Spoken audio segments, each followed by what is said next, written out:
Ayan, magandang hapon mga paps.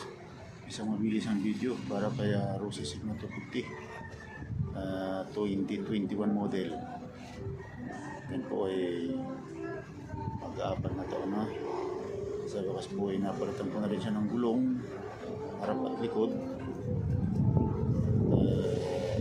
Best tire ang kanyang gulong ngayon.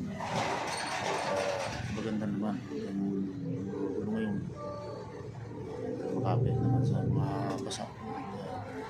Maayos. Stock po yan. Stock size 140/70 by 17, 110/70 by 17 sa harap. Maayos naman yung performance hanggang sa ngayon. Live in picking ko rin naman. Siguro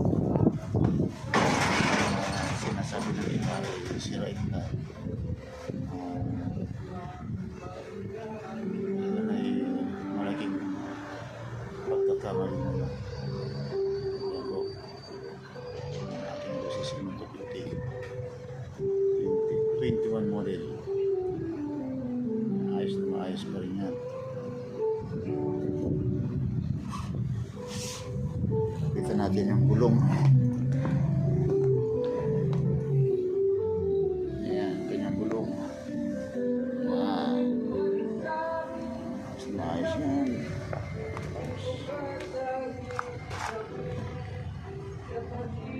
Kaya lang yung kulit ng gulong niya sa harap medyo di marunong. Baliktad yung pagkakabit niya, kaya pauulit ko ito. Diba? Nangyari. Pogi-pogi pa rin yan, mga mistake.